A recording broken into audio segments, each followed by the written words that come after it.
Ang ating kwento ay nagsisimula kay Goburo, na sa kanyang nakaraang buhay ay isang taong nagngangalang Tumukoy Kanata. Pumanaw siya sa isang masakit na paraan, ngunit sa halip na tuluyang mawala ay muli siyang isinilang sa isang bagong katawan.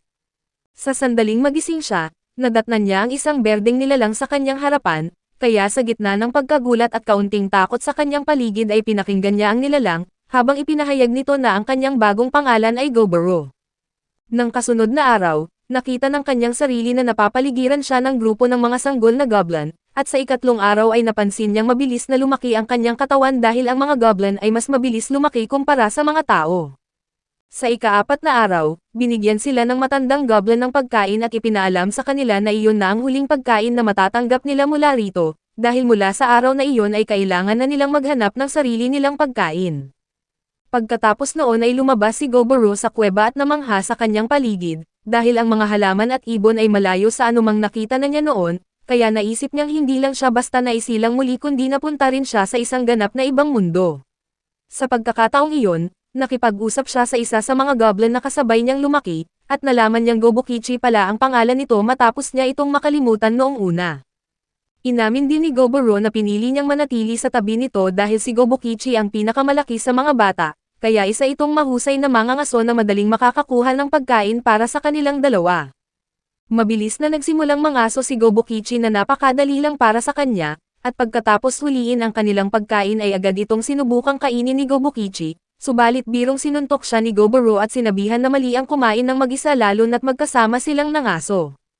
Pagkatapos noon, kinuha ni Goburo ang kakaibang sungay ng kuneho na kabilang sa kanilang nakuha, at isang misteryosong screen ang biglang lumitaw sa kanyang harapan na wala siyang ideya kung ano iyon, habang si Gobukichi naman ay nakatayo sa kanyang likuran na sobrang gutom, at dahil hindi nila ito maiintindihan ay kumain na lamang ang dalawa. Sa ikalimang araw, ginamit ni Goburo ang sungay na nakuha niya upang mangaso ng isa pang may sungay na kuneho. Matapos putulin ang sungay nito, muling lumitaw ang kakaibang screen at ipinaalam sa kanya na nakakuha siya ng sungay ng isang katamtamang nilalang. Napasigaw si Goburo sa pagkagulat, ngunit naguluhan si Gobukichi dahil wala itong nakikitang kahit ano, kaya doon naisip ni Goburo na ang mga mensaheng ito ay para sa kanya lamang. Habang sila ay kumakain, isa pang mensahe ang lumitaw at sa pagkakataong ito ay iginawad sa kanya ang kakayahang tumakas. Sa wakas ay nagsimulang maunawaan ni Goburo ang nangyayari, kung saan ipinaliwanag niya na ang paghigop ang bihirang natatanging kakayahan na taglay niya mula pa sa kanyang nakaraang mundo, at tila ang bagong kakayahang ito ay gumagana sa katulad na paraan. Pagkatapos noon ay nagpatuloy sa pangangaso si Goburo, ngunit naisip niyang ang karamihan sa kanyang mga naunang tagumpay ay swerte lamang, kaya kung gusto niyang mabuhay ay kailangan niyang maging mas malakas dahil ang mundong ito ay puno ng napakadelikadong mga halimaw.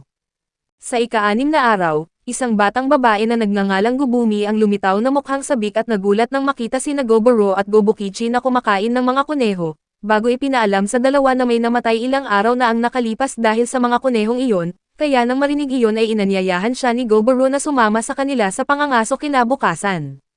Dumating ang ika-7 araw, ngunit bumuhos ang malakas na ulan kaya napilitan silang ipagpaliban ang pangangaso kasama si Gubumi hanggang sa gumanda ang panahon.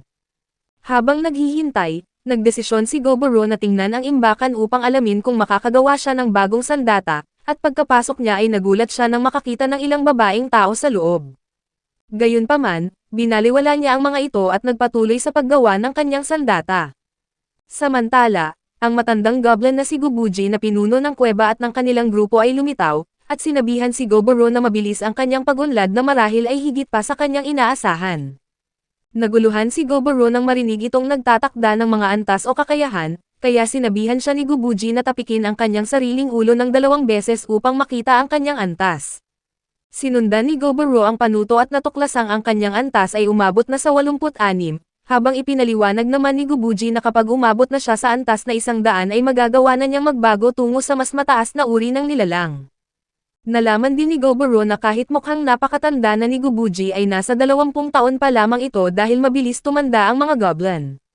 Bago umalis, sinabi ni Gubuji na ang mga batang mangangaso ng nayon ay babalik na rin, at sa wakas ay makikita na ni Goburo kung ano ang hitsura ng mga goblin na nakapagbago na, bago natatawa nitong pinag-isipan kung anong uri ng hayop ang nahuli ng mga goblin sa pagkakataong ito. Sa ika-8 araw, opisyal na sumama si Gubumi sa kanilang grupo sa pangangaso kung saan naging maayos at organisado ang kanilang mga gampanin. Si Gubumi ang nagbibigay ng suporta, si Goboro ang lumalaban sa katamtamang distansya, at si Gobukichi naman ang nagsisilbing pangunahing tagataguyod sa harapan.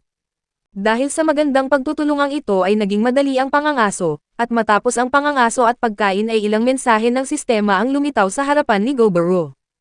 Ito ay nagsasabi na nakakuha siya ng mga bagong kakayahan, kabilang ang pagtukoy sa lason at pangkontra sa lason, kaya naisip niyang nakuha niya ang mga kakayahang ito mula sa ahas na kanyang hinuli na malamang ay isang mataas na antas na nilalang. Lumipas ang ika-9 at ika-10 araw na patuloy silang tatlo sa kani-kanilang nakasanayang pangangaso. Sa ika-11 araw, nakagawa sila ng isang malaking pagkakamali nang pumasok sila sa isang kuweba, kung saan sa loob ay natuklasan nila ang isang grupo ng mga insekto na hindi nila mahuli. Agad na ginamit ni Goboro ang kanyang kakayahan na nagdulot sa bawat insekto na tumigil sa kinaroroonan, kaya naging madali para sa grupo na ubusin ang mga ito. Matapos kainin ang mga insekto ay nakakuha pa si Goboro ng ilang karagdagang kakayahan. Habang sila ay kumakain, may isa pang grupo ng mga goblin na kapareho nila ng edad ang lihim na nagmamasid sa kanila mula sa malayo na malinaw na nagugutom. Sa ika-12 araw, pinalibutan si Goboro ng ilang mga goblin sa gitna ng gabi upang salakayin siya, ngunit kahit natutulog ay nakabukas pa rin ang kanyang kakayahang maghanap kaya naramdaman niya ang kanilang paglapit. Nagising siya bago pa man sila makakilos at tinuruan sila ng masakit na leksyon, kung saan bigla na lamang bumagsak ang isa sa mga goblin matapos malason ni Goboro, habang kasabay nito ay sumugod din si Gubumi upang atakihin ang iba pang nagtangkang manakit sa kanya. Sa ika-13 araw, nakasagupa ng tatlo ang isang malakas na orc, subalit natalo ito ni Goboro ng halos mag-isa lamang, kaya matapos itong kainin ay nakakuha siya ng mga bagong kakayahan tulad ng pagsasalita ng wikang orc at pagsusuri sa paligid. Nang matapos silang kumain at may natira pang karne, binuhat ito ni Goboro pabalik sa kuweba upang may makain din ang iba, at kinagabihan ay napakaraming mensahe mula sa sistema ang lumabas sa kanyang harapan, ngunit dahil sa sobrang pagod ay tinanggap na lamang niya ang lahat ng ito nang hindi man lang binabasa. Paggising niya kinabukasan, gulat na gulat siya nang makitang ang kanyang anyo ay naging kahawig na sa hitsura niya sa kanyang nakaraang buhay bago siya namatay, at napansin din niyang nagbago na rin ang hitsura ni Gobukichi. Lubos na nabigla si Gubuji nang makita ang kanilang mga antas dahil wala pa man ding isang buong buwan mula nang sila ay isilang. Pagkatapos noon ay naisubukan ni Gobukichi ang kanyang bagong lakas at hinamon niya si Goboro sa isang laban, kung saan nagsimula ang labanan na ipinamalas ng dalawa ang mas mabilis na galaw at mas matinding lakas, subalit sa huli ay si Goboro pa rin ang nagwagi. Pagkatapos ng laban ay nakarinig sila ng kakaibang tunog na nagbabadya ng panganib, kaya agad na inutusan ni Goboro si Gubumi na kunin ang ginawa nilang crossbow. Sa kabilang dako, isang malaking pangkat ng mga halimaw na mukhang lobo ang lumitaw at isa-isang sumugod sa mga kuneho at orc, bago napatay ni Gubumi ang isa sa mga lobo gamit ang crossbow na siyang pormal na nagpasimula ng labanan. Sa gitna ng pakikipaglaban, naipakitang nilagyan na pala ni Goboro ng lason ang lahat ng patpat ng crossbow ng maaga, kung saan ang tanging paghahandang iyon ang nagbigay sa kanila ng malaking pakinabang upang maubos ang buong pangkat, hanggang sa ang pinuno na lamang ng mga lobo ang natira. Nawalan na ito ng malay dahil sa lason, at sa sandaling nagtangka itong tumayo ay muli itong bumagsak ng tuluyang kunin ng lason ang buhay nito. Matapos kainin ang karne ng lobo, nakakuha si Goboro ng ilang bagong kakayahan, bago tuluyang bumalik sa iba pa niyang mga kasamahan dala ang natirang pagkain. Inihayag niya sa kanila na nais niyang manghuli rin sila ng kasing raming pagkain ng kanyang dinadala para sa lahat, ngunit inamin ng mga ito na hindi nila alam kung paano manghuli. Nang marinig iyon, sinabi ni Goboro na siya mismo ang magtuturo sa kanila at pinatayo sila mula sa lupa dahil simula sa araw na iyon ay magkakaibigan na silang lahat, at bigla na lamang narinig ni Goboro ang lahat na tinatawag ang kanyang pangalan at nagpapasalamat sa kanya, na tila epekto ng kakayahan ng sistema na kamakailan lamang niyang nakuha. Lumipas ang ilang araw hanggang sa ika-17 araw, kung kailan kinausap ni Goboro si Gubuji at ibinalitang may masamang nangyari, dahil ang lahat ng mga babaeng bihag ay kumitil sa kanilang sariling buhay gamit ang lason. Sa ika-28 araw, sinanay na nina Goboro at Gobukichi ang natitirang kasamahan, at sa mahabang panahong iyon ay patuloy rin si Goboro sa paghuli ng mga bagong halimaw ng walang tigil upang makakuha pa ng mas maraming kakayahan. Samantala, nakakita sila ng isang pangkat ng mga goblin na lumalapit mula sa malayo habang nagdadala ng mga espada, kaya agad silang sinugod ni Goboro at Gobukichi sa pag-aakalang aatake ang mga ito, subalit pinigilan sila ni Gubuji at ipinaliwanag na ang mga goblin na iyon ay kabilang sa naunang henerasyon at itinuturing na mga ama ng kanilang lahi. Pagkaharap nila, napansin ni Goboro na may dala ring ilang nakataling batang babae ang pangkat, kaya nilapitan ni Goboro ang kanilang pinuno at nakiusap na sa kanya na lamang ipaubaya ang pangangalaga sa mga babae. Lubos na nagalit ang lalaki at hinawakan si Goboro na naging dahilan upang maghanda sa pakikipaglaban ang dalawang grupo, subalit sa sandaling iyon ay nagsalita si Hubuzato at ang may lilang buhok na si Hubusei, at iminungkahi na ang mga pinuno ng dalawang henerasyon ang magdesisyon sa pamamagitan ng isang laban. Kung sino man ang manalo ay siyang magiging pinuno ng buong nayon at magpapasya sa hinaharap nito, sa kondisyong dapat itong ipaglaban ng walang ginagamit na anumang sandata. Nagsimula ang laban at madaling nanalo si Goboro, salamat sa kakayahang gumawa ng sapot na nakuha niya matapos kainin ang isang demonyong gagamba, kaya nagulat sina Hubuzato at Hubusei sa kanyang lakas at opisyal na naging pinuno ng nayon si Goboro. Pagkatapos noon ay dinala ni Goboro ang mga babae sa isang lugar na malayo sa ibang mga goblin, kung saan nangako siyang protektahan sila, subalit bilang kapalit ay hiniling niyang ituro sa kanya ang lahat ng alam nila tungkol sa mga tao at kung paano nabubuhay ang mga tao sa mundong ito. Habang isinasalaysay ng mga babae ang lahat ng ginawa sa kanila ng mga goblin ay hindi nila mapigilan na umiyak, kaya tahimik na lamang silang iniwan ni Goboro upang makapag-isa. Sa ika-28 araw, nagulat si Goboro nang makitang mas naging positibo na ang pananaw ng mga babae, dahil tila napag-isipan ng mga ito na ang pagtutulungan ay magpapadali sa kanilang buhay. Binigyan sila ng pagkain ni Goboro at ipinaliwanag na ang mga tao sa mundong ito ay hindi mabilis tumanda tulad ng mga goblin. Ngunit nagtataglay sila ng iba't ibang uri ng kakayahan, kung saan ang isa sa mga babae ay kapwa-arkitekto at panday, ang kambal na magkapatid ay mahusay sa pagluluto at pagtatahi, habang ang babaeng nakasalamin ay isang siyentipiko. Para naman sa babaeng may pulang buhok, mahina pa rin ito sa pakikipaglaban kaya nagdesisyon si Goboro na isama na lamang siya sa kanyang pagsasanay sa susunod. Pagkatapos nito, sinimulan ni Goboro ang pagsasanay sa lahat sa nayon upang palakasin sila, kaya mas kaunting oras ang ginugol niya sa pagkuha ng mga pagkain. Sa ika-31 araw, habang bumubuhos ang malakas na ulan, nagkaroon muli sila ni Gobukichi ng pagsasanay sa pakikipaglaban habang pinapanood ng lahat na natatakot sa matinding lakas ng dalawa. Nang gabing iyon, naramdaman ni Goboro na ilang matatandang kasapi ang nagpaplanong pumasok sa silungan ng kababaihan, dahil itinuturing pa rin ng mga ito ang mga dalaga bilang napanalunan sa digmaan. Tulad ng inaasahan, pumasok sila ngunit nakabangon at naghihintay na doon si Goboro kaya nahuli niya ang bawat isa sa kanila. Humingi siya ng paumanhin sa pulang buhok na dalaga at sa iba pang mga babae na ikinaiyak ng dalaga. Bigla namang pumasok sina Gobukichi at Gobumi kasama ang iba pang goblin, at dito nagpasya si Goboro na magpatawag ng pagpupulong. Tinawag niya ang buong nayon upang masilayan ang kanyang gagawin, at doon ay sinimulan niyang turuan ng leksyon at bugbugin ang mga nagtangkang mambastos sa kababaihan.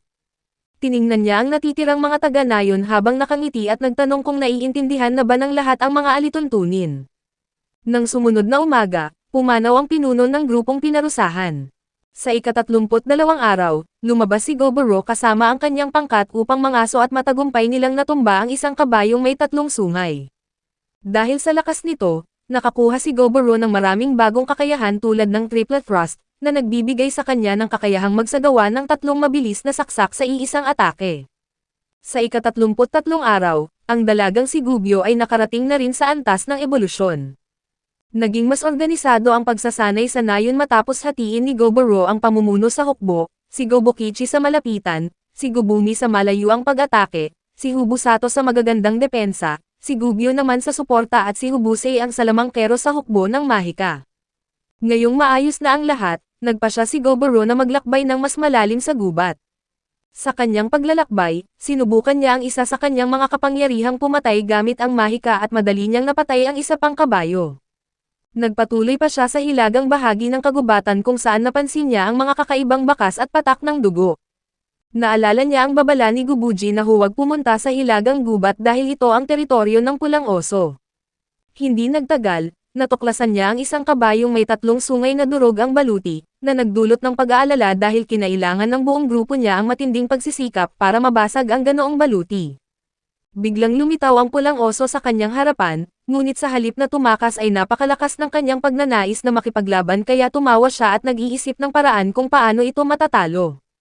Nagsimula ang bakbakan gamit ang mahika na pang-atake, habang sa nayon naman ay nag-aalala na naghahanap si Gubumi sa kanya. Matagumpay na naputol ni Goboro ang isa sa mga braso ng oso, bago sumugod sa ulo nito, ngunit sobrang tigas ng balat ng kalaban. Sinubukan niya itong igapos gamit ang sapot ng gagamba, ngunit madali lamang itong pinunit ng halimaw. Bigla na lamang nagbuga ng apoy ang oso mula sa bibig nito na nagdulot ng malaking sunog sa buong lugar, at nagtamo si Goboro ng malubhang pinsala at napilitang magtago habang ginagamot ang mga sugat. Nang gumaling siya at kaya na niyang gumalaw ay bumalik siya sa pakikipaglaban. Sa pagkakataong ito, direktang sumugod si Goboro sa gitna ng apoy matapos balutin ang katawan ng tubig upang atakihin ang oso mula sa loob ng bibig nito. Akala niya ay nanalo na siya, ngunit isang napakalakas na hampas ang tumama sa kanyang likod na nagpadala sa kanya sa ere at nag-iwan ng matinding pagdurugo. Unti-unting lumapit ang halimaw habang ang espada ni Goboro ay nakabaon pa rin sa loob ng bibig nito. Wala siyang ibang pagpipilian kundi ang magpatuloy sa pakikipaglaban kahit ang isa pang patama ay sapat na upang siya ay mapatay. Tumawa lang si Goboro at inilabas ang kanyang palakol, at isinigaw na siya ay sobrang gutom na at gustong makatikim ng karne ng oso. Ang determinasyon at sigla ang nagpapalakas sa kanya ng husto hanggang sa matagumpay niyang mapatay ang pulang oso kahit naputol ang kanyang braso. Kinain niya ang oso at nakakuha ng 2 bagong kakayahan, ang matinding pinsala at malakas na kapangyarihan. Hindi nagtagal ay nawalan siya ng malay at lumabas ang sistema para sa kanyang susunod na ebolusyon. Sa ika-35 araw, nagpatuloy siya sa pagkain sa oso at nakakuha pa ng maraming kakayahan.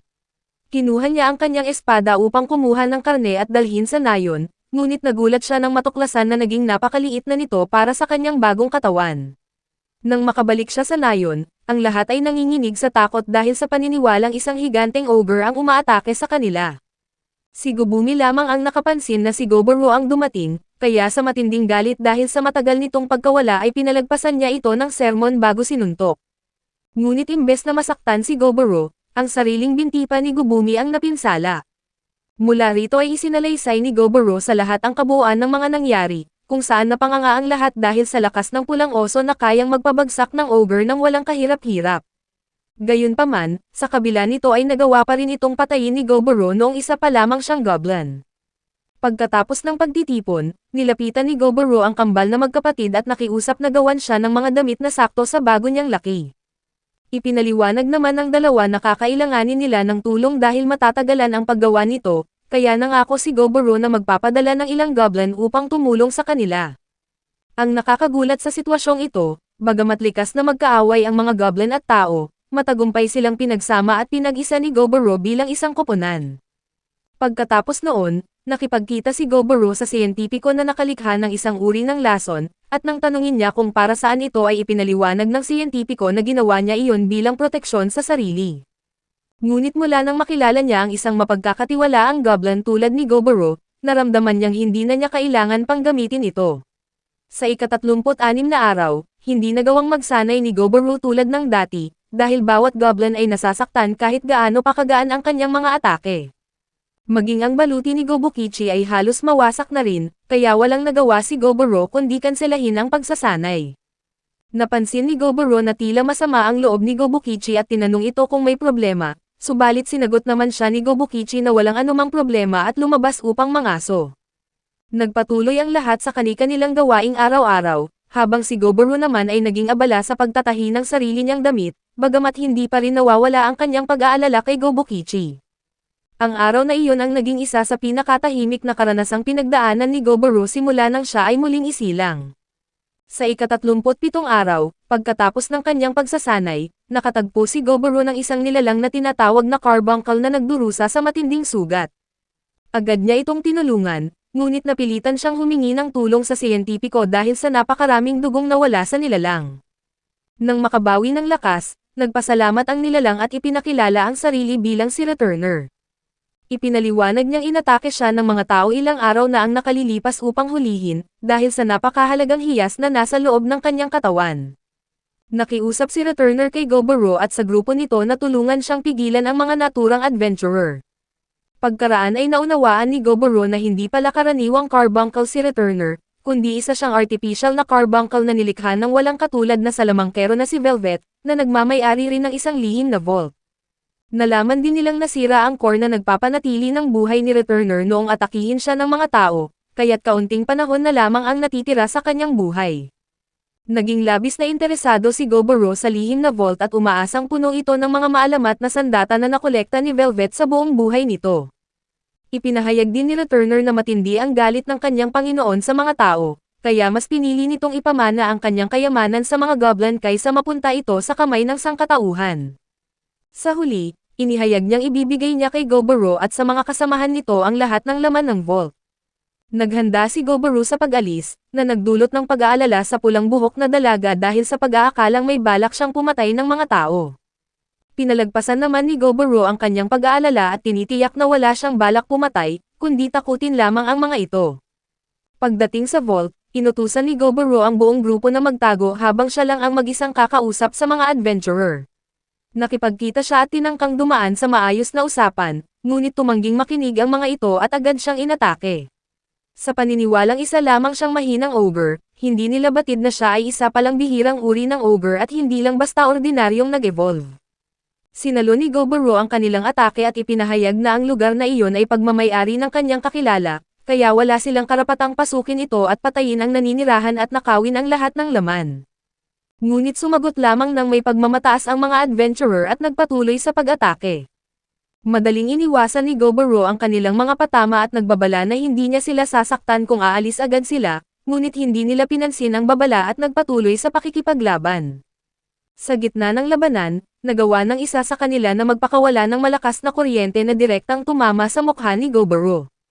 Akala nila ay natalo na nila ito, ngunit lumabas si Goboro ng walang kaunting gasgas, na naging dahilan upang sumabog ang kanyang galit. Dahil dito, pinatumba ni Goboro ang lahat ng adventurer at kinunan ng kanilang mga mahiwagang kagamitan at lahat ng ari-ari ang dala nila. Sa ikinagulat ng lahat, maging ang mga mahiwagang kagamitan ay kanyang kinain, kung kaya't nakakuha siya ng panibagong hanay ng mga kakayahan. Pagkatapos ng lahat, ipinaalam ni Returner na ang bangkay na nasa kanyang tabi ay ang mismong salamangkerong si Velvet.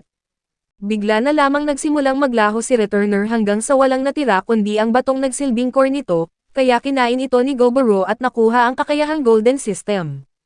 Pagkatapos ng sandaling pananahimik ng lahat upang magluksa para kay Returner, sinimulan na nilang kunin ang bawat mahalagang bagay sa loob ng vault.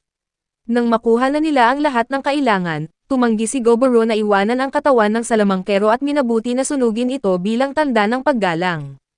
Matapos ang tuluyang matupok ang katawan, nakakita si Goboro ng isang bahagi ng baluti na hugis kamay. Sa sandaling isuot niya ito ay may kakaibang nangyari, ang baluti ay nagbagong anyo at naging isang totoong kamay na malayang nakakagalaw sa lahat ng direksyon, na tila isang artificial na bahagi ng kanyang katawan. Pagkatapos nyon, bumalik ang lahat sa nayon at nagdaos ng isang pagdiriwang. Sa ika-38 araw, pinuntahan ni Goboro ang panday at nakiusap na suriin ang lahat ng kagamitang nakuha nila at sa mga mandirigma. Sa ika-39 na araw, ipinamahagi niya ang mga mahiwagang kagamitan sa mga taga-nayon na nagbago ang anyo at naging mga hobgoblin, ang ikalawang antas ng pagbabago ng goblin na dati na niyang naabot. Para naman kay Goboro, natanggap niya ang pulang sibat, kasama ang kanyang pilak na kamay at mahiwagang bracelet, kaya dahil dito ay naging may-ari siya ng 3 alamat na kagamitan. Ipinaliwanag din niya na ang mga kagamitan ay may iba't ibang antas tulad ng mga karaniwan, at ang pinakamataas sa lahat na antas ay fantasy. Dahil sa mga kagamitang ibinigay niya sa ibang kasamahan, naging mas madali ang pagpuksa sa mga kalaban at lubos na tumaas ang kakayahan ng lahat. Sa ika-40 araw, nagpasya si Goboro na magbigay ng mga pagsubok sa pakikipaglaban upang matukoy ang antas ng bawat goblin, at sa gitna ng mga labanang iyon ay pumasok sa kanyang isip ang ideya na bumuo ng isang pangkat ng mga mandirigma. Sa ika-41 araw, nagtungo si Goboro ng mag-isa sa kabundukan upang maghanap ng biktima. Nagsimula siya sa paghuli ng isang gintong gagamba, at matapos itong kainin ay nakakuha siya ng kakayahang gumawa ng gintong sapot ng gagamba kasama ang iba pang kapakipakinabang na lakas. Pagkatapos ay nakakita siya ng pulang kambing, ngunit wala siyang nakuhang anumang kakayahan matapos itong kainin, kaya dahil dito ay naisip niya na kailangan niyang makakain ng maraming nilalang ng kaparehong uri bago niya makuha ang mga kakayahan ng mga ito. Habang naglalakad sa kagubatan, nakarating siya sa isang puok na tirahan ng mga nilalang na kilala bilang mga diwata ng kagubatan, ngunit umalis siya nang hindi nakikipaglaban sa mga ito. Pagkatapos noon ay nagtungo siya sa isang talon upang maligo, at habang naroon ay inatake siya ng mga taong butiki. Matapos silang talunin, nakakuha siya ng maraming bagong kakayahan at ipinagpatuloy ang kanyang araw ng walang anumang halimaw na nakaharang sa kanyang daan. Sa ika-42 araw, natuklasan ng lahat na 2 goblin ang may angking talento sa mahiwagang kapangyarihan, kaya agad silang ipinadala ni Goboro sa pangkat ni Hubusei na walang naging kasapi sa buong panahong iyon.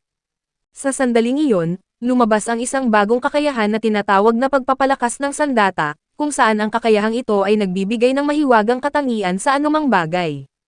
Sa ika-43 araw, napansin ni Goboro na galit sa kanya si Gubumi ng walang malinaw na dahilan. Nagtanong siya sa lahat kung alam nila ang nangyari ngunit walang sino man ang nakakaalam, kaya sa huli ay pinuntahan niya ang tagagawa ng gamot na nagsabi sa kanya na nagtatampo sa kanya sina Gubumi at ang babaeng may pulang buhok na si Robelia. Sa ika-44 na araw, ginamit ni Goboro ang kanyang kakayahang maghanap at naramdaman niya na may pangkat ng mga taong papalapit. Paglabas niya sa pintuan, nakita niya ang isang pangkat ng mga marangal na engkanto na nakatayo sa kanyang harapan, at mula sa kanilang mga sinabi ay nalaman niya na nagbabalak ang mga tao na atakihin ang mga engkanto upang kunin ang kanilang kayamanan. Dahil dito, dumating ang mga engkanto upang humingi ng tulong sa mga goblin, kapalit ng malaking gantimpala na sapat na pagkain para sa buong nayon sa loob ng 2 buwan. Naniniwala si Gubuji na maganda ang alok, ngunit bigla itong tinanggihan ni Goboro dahil sa mataas at mayabang na pakikipag-usap ng mga engkanto sa kanila. Nagalit ng husto ang pinuno ng mga engkanto at nagtangkang sumalakay kay Goboro, ngunit naglabas si Goboro ng malakas na kapangyarihan na nagdulot ng labis na takot sa kanilang mga puso. Pagkatapos ay hinawakan niya sa leeg ang pinuno ng mga engkanto at sinabi rito na kung talagang kailangan nila ng tulong, kailangan muna nitong utusan ang kanyang mga kasama na ibaba ang kanilang mga sandata. Biglang may palaso na lumipad patungo sa ulo ni Goboro, ngunit mabilis niya itong nasalo gamit ang kanyang mga ngipin, at natakot ng husto ang pinuno ng mga engkanto at inutusan ang lahat ng kanyang tauhan na ibaba ang kanilang mga sandata. Pagkatapos ay ginamit ni Goboro ang kanyang sibat at gumawa ng maraming kopyang ibinaon niya sa lupa, kung saan ang mga sibat na ito ang humarang sa pagkilos ng bawat engkanto at nag-iwan sa kanila na tuluyang hindi makagalaw. Sa huli, umatras at umalis ang mga engkanto matapos tumanggi ni Goboro sa kanilang alok. Sa ika-45 araw, nanghuli si Goboro ng 20 nilalang na katulad ng slime at nakakuha siya ng kakayahang gumawa ng kopyang anyo mula sa mga ito. Bahagya niyang sinugatan ang kanyang kamay at ginamit ang kakayahan, kung saan natuklasan niya na nakikita niya ang lahat sa pamamagitan ng mga mata ng kopyang anyo, at nararamdaman ang lahat ng nararamdaman nito na tila ba siya mismo ang naging kopyang iyon. Sa ika-46 na araw, nakaisip si Goboro ng isang bagong ideya at nakiusap kay Gubumi na gumawa ng damit para sa lahat gamit ang kaunting patak ng kanyang dugo, upang magsilbing kagamitan sa pakikipag-ugnayan kapag may kagipitan. Sa ika-47 araw, isa pang pangkat ng mga engkanto ang dumating upang makipag-usap kay Goboro. Sa sandaling magsimula silang magsalita ay ginamit nila ang parehong mayabang na pananalita tulad ng naunang pangkat, kaya naman binigyan sila ni Goboro ng isa pang aral. Gayunpaman, nagpatuloy sa walang galang na pagpapanatili ng pananalita ang kanilang pinuno kahit na pinapakalma na ito ng ibang mga engkanto, kaya sa huli ay humingi ng paumanhin sa kanya ang mga ito sa ipinakita ng kanilang pinuno. Pagkatapos noon, sinabi sa kanila ni Goboro na ituring ng patay ang kanilang pinuno. Ipinahayag din niya na ang mga natitirang engkanto ay kailangang makipaglaban sa mga kasapi ng kanyang pangkat upang ipagtanggol ang kanilang buhay, at ang mga mananalo lamang ang hahayaang mabuhay.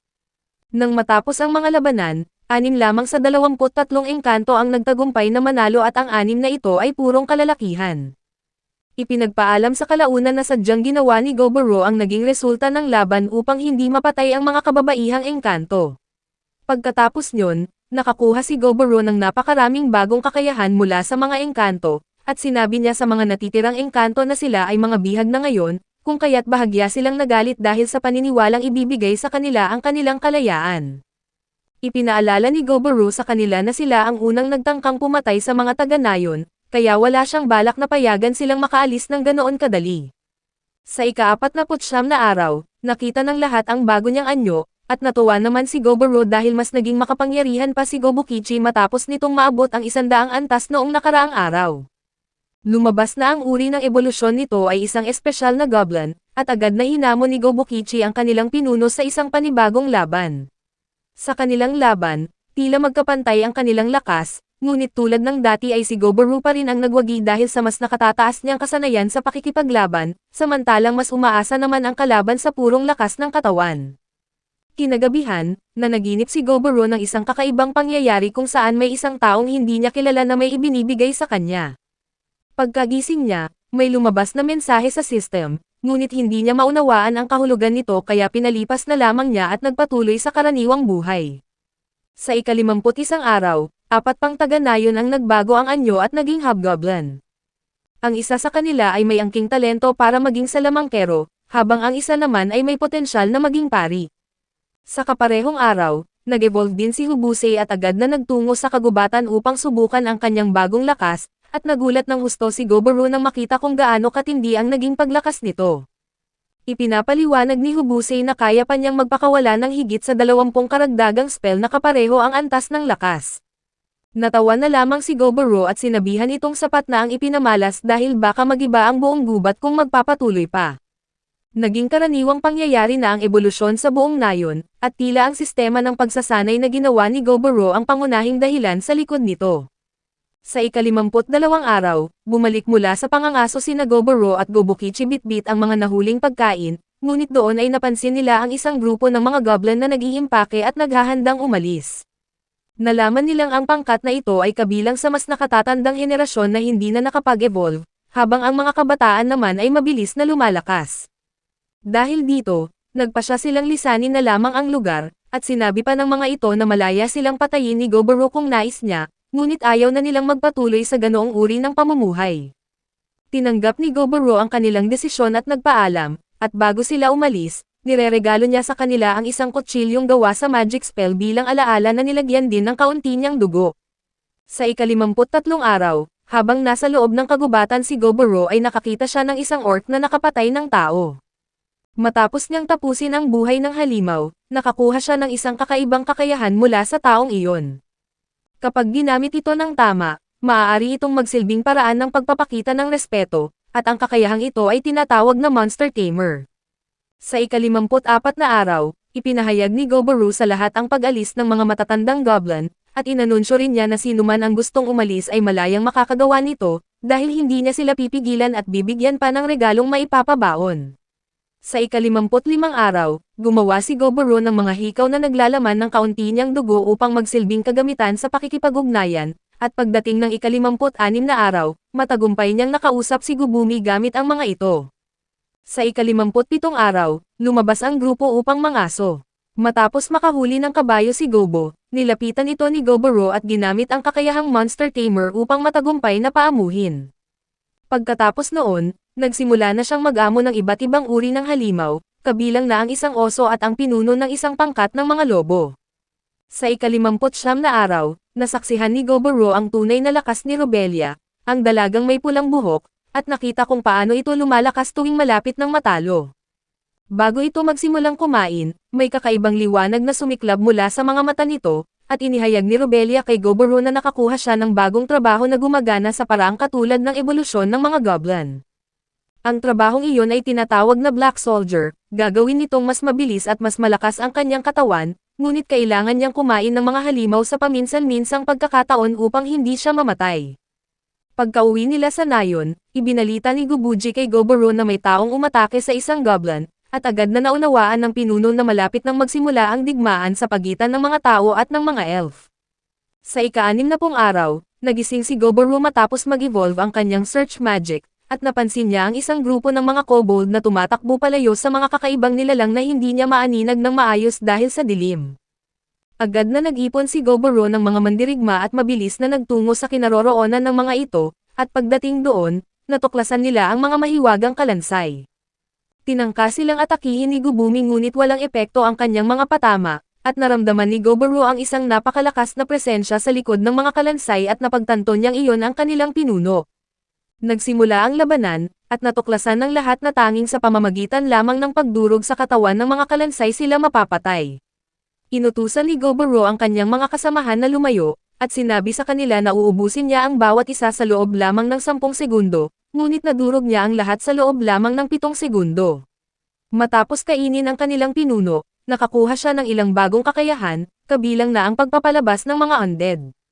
Pinasalamatan ng mga kobold si Goboro sa pagtulong sa kanila at isinalaysay ang kanilang karanasan. Naghukay daw sila sa ilalim ng lupa nang aksidenteng marating ang kayamanan ni Velvet, na nagpagising naman sa isang greater skeleton. Habang nagtatangkang tumakas mula rito, patuloy silang tumakbo hanggang sa marating ang kuweba ng Black Ogre. Sa ika-61 araw, nangaso si Goboro kasama si Gobukichi, at napansin ng dalawa ang 12 armadong sundalong tao. Sinundan nila ang mga ito mula sa malayo at nakitang nagtatago sa tabi ng kalsada. Matapos pakinggan ang usapan ng mga sundalo, natuklasan ni Goboro na naparito sila upang dukutin ang anak ng pinuno ng tribo ng mga elf, at nalaman din niyang may isang elf ang nagbigay sa kanila ng impormasyon.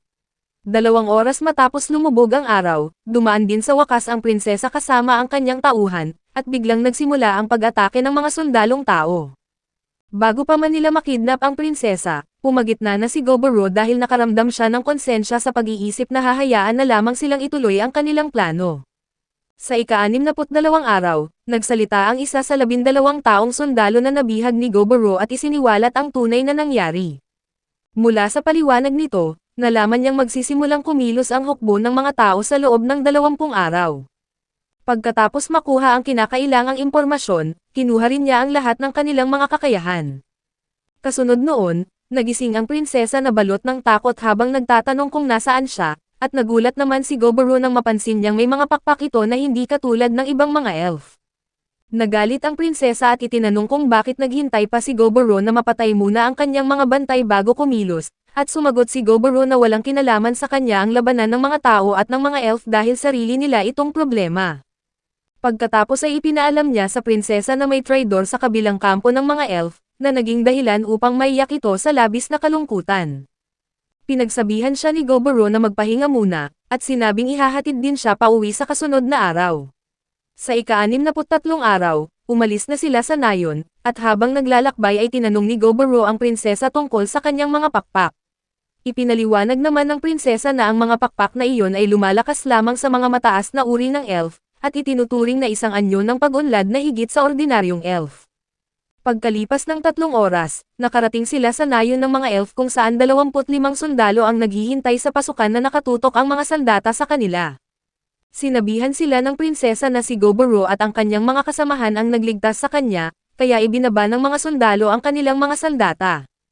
Pagkatapos noon, pinayagang pumasok sa nayon sina Goboro at Gobukichi, at doon ay nakatagpo nila ang ama ng prinsesa na nagpasalamat sa pagligtas sa kanyang anak. Nang malaman ni Goboro na ang lalaki ang pinuno ng nayon, dumiretso na siya sa punto at sinabi rito na hindi niya niligtas ang prinsesa dahil lamang sa kabutihang loob, sabay hingi ng kapalit o gantimpala. Ang tunay na layunin ni Goboro ay upang malaman kung gaano kamahal ng pinuno ang kanyang anak. Tulad ng inaasahan, ibinigay sa kanya ng pinuno ang isang maalamat na sibat na matagal nang ipinapasa sa kanyang pamilya sa loob ng maraming henerasyon. Pagkatapos noon, humingi ng paumanhin si Goboro sa pagsubok sa kanya sa ganitong paraan, at ibinigay ang lahat ng impormasyong nakalap niya tungkol sa digmaan. Sa pagtatapos ng kanilang pagkikita, nagpalitan ng mga regalo ang dalawa. Tinanong ng pinuno si Goboro tungkol sa pangkat na nawala 20 araw na ang nakalilipas, nakaparehong pangkat na lumusob sa nayon ni Goboro. Gayunpaman, sinabi sa kanya ni Goboro na wala siyang nabalitaan tungkol sa mga ito, bago siya tuluyang bumalik sa kanyang sariling nayon. Sa ika-64 na araw, nag-evolve ang anyo ni Gubumi sa kalagitnaan ng gabi upang maging isang magandang goblin, at 8 pang ibang residente ng nayon ang nagbago rin ang anyo upang maging mga hobgoblin sa kaparehong araw. Ang pagbabagong anyo ni Gubumi ay nagkaloob sa kanya ng kakayahang Evil Eye, na nagbibigay ng kapangyarihang gayumahin ang kanyang mga kalaban, ngunit naging kahinaan na niya ngayon ang sikat ng araw. Nagbago rin ang anyo ni Gubo bilang isang Half-Earth Lord, na nagbigay sa kanya ng kakayahang matukoy ang mga mahihinang bahagi sa loob ng mga bato at patigasin ang kanyang katawan, at nagkaroon din siya ng liwanag na mahika na nagpapahintulot sa kanyang matukoy ang kinaroroonan ng mga hiyas. Ang anyo naman ni Hubuzato ay naging Half-Blood Lord, na nagbigay sa kanya ng kakayahang maligo sa dugo at gawin itong mga sandata. Sa kakaibang pagkakataon, lahat sila ay mayroon na ngayong mga tato na katulad ng kay Goboro, at pagkatapos noon ay naipahayag na ang mga ranggo ng iba't ibang lahi. Namahagi naman si Goboro ng mga bagong hikaw sa mga kobold upang makipag-ugnayan sa kanila kapag nagsimula na ang digmaan. Subalit tumanggi ang mga elf na isuot ang mga ito, dahil ang pagkasira ng kanyang mga tainga ay itinuturing na bawal sa kanilang lipunan. Ipinagpatuloy ang natitirang bahagi ng araw sa pagsasanay ni Goboro kung saan nakiisa ang mga kobold at mga elf, at nagayos din siya ng isang pagsasanay na pakikipaglaban-laban sa mga kalansay na ipinatawag gamit ang kakayahang nakuha niya mula sa pinuno ng mga kalansay. Lalong lumalakas ang mga kalansay kapag nasa sandatahan sila ng mas magandang baluti, at sa ika-65 araw, natuklasan ni Goboro ang isang bagong tampok sa kanyang kakayahan sa pagpapatawag. Sa pamamagitan ng paggamit ng mas kaunting mana, nakakapagpalabas siya ng mga ordinaryong zombie at iba pang uri ng mga undead na nilalang. Nagpasya siyang gamitin sila sa pagsasanay, ngunit ang tanging problema lamang sa kanila ay nasusunog sila sa ilalim ng sikat ng araw, kaya sa panahong ito ay nakatuon lamang si Goboro sa pagsasanay sa mga elf at kobold. Sa ika-66 na araw, nagtungo siya sa mga kuweba kung saan karaniwang naninirahan ang mga kobold, at hiniling kay Gubo na lumikha ng isang bagay na pumigil sa muling paglitaw ng mga kalansay. Pagkatapos noon, sinanay niya ang mga kobold sa paghuli ng mga hunted animal ng pangkatan, dahil ang kanyang layunin ay upang paramihin ang bilang ng mga halimaw na sumama sa kanila. Matagumpay silang nakahuli ng 20 lobo, na higit pa sa inaasahan ni Goboro, ngunit walang alinman sa mga ito ang pinuno ng pangkatan.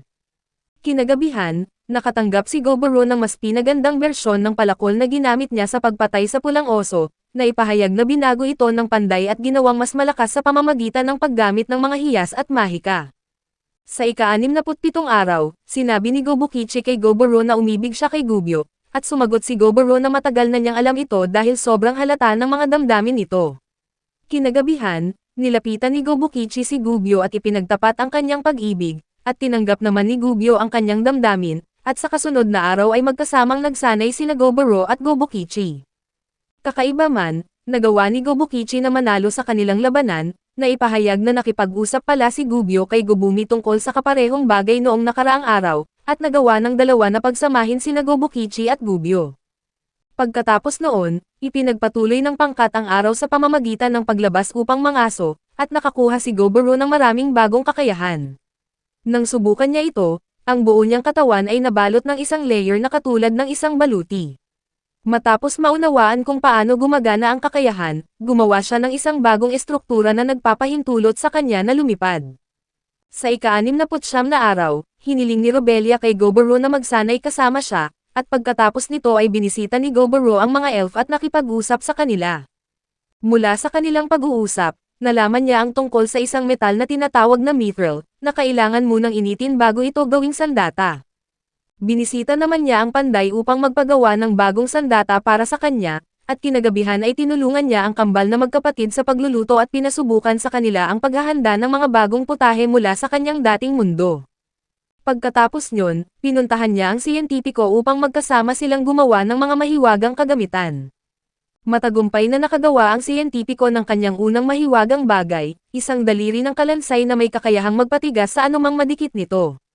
Sa ika-70 araw, dumating ang isang grupo ng mga elf bilang mga mensahero mula sa pinuno ng mga elf.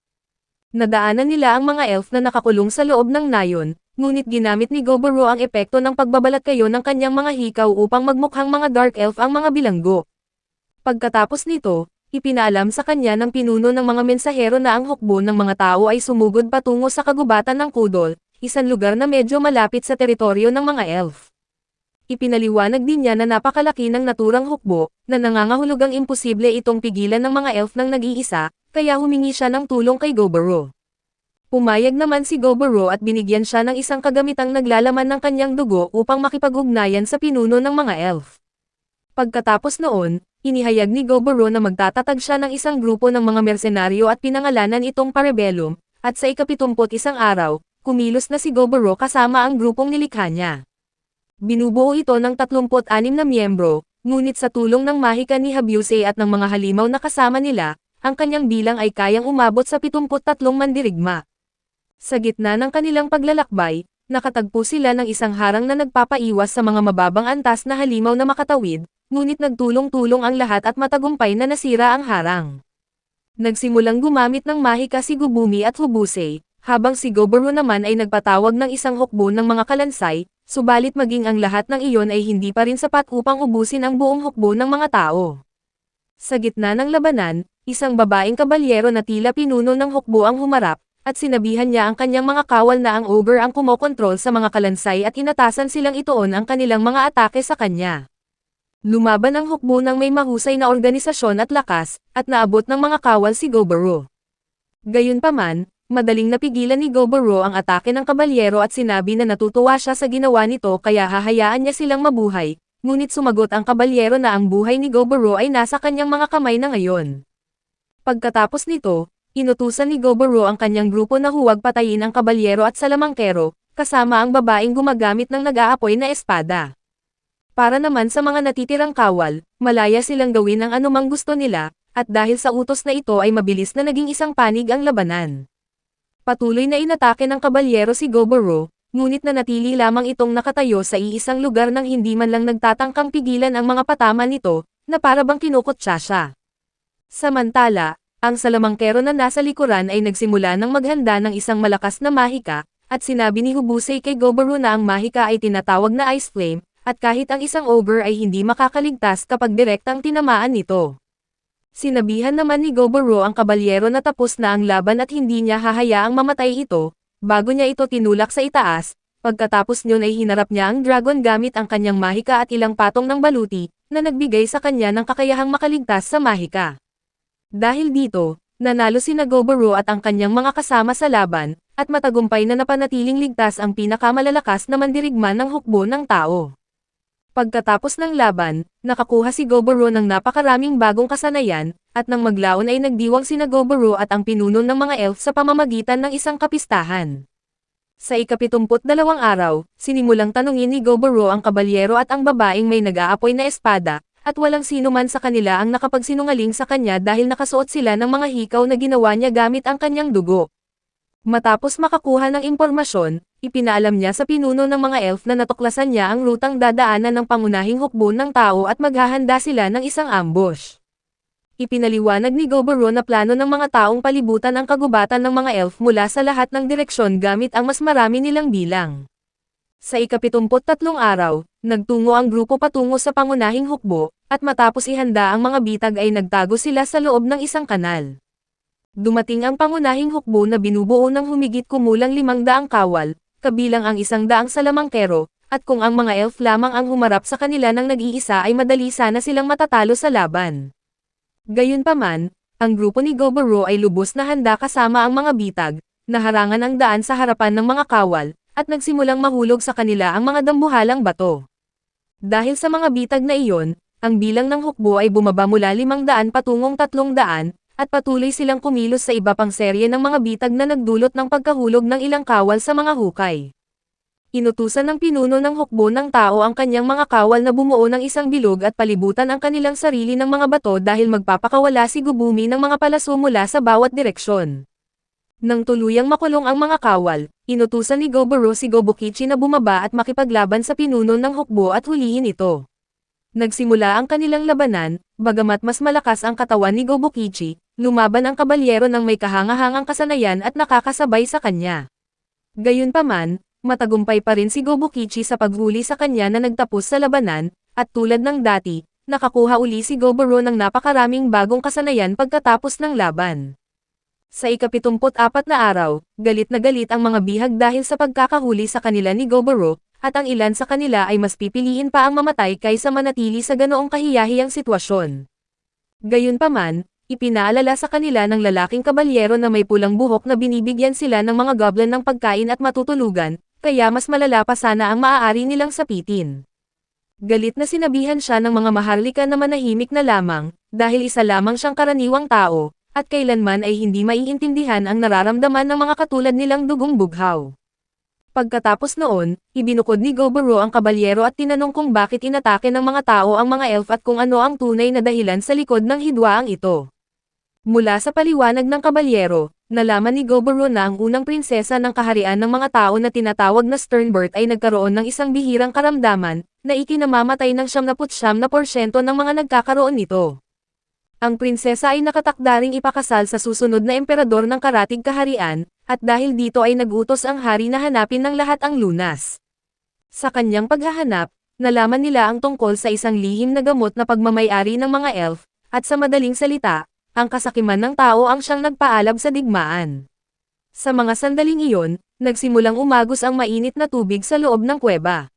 Sinabi ni Goboro sa lahat na gagawin nilang isang mainit na paliguan ang lugar dahil magiging kapaki-pakinabang ito para sa paggaling at pagpapagaling ng katawan. Sa ika-75 araw, ipinagpatuloy ni Goboro ang mga pagsasanay, ngunit sa pagkakataong ito ay isinama na niya ang mga bihag na tao. Ang kanyang layunin ay upang makinabang ang iba pang mga mamamayan sa karanasan sa pamumuno ng mga ito, at upang magsilbing simulasyon ng pakikipaglaban sa mga totoong sundalo ang pagsasanay.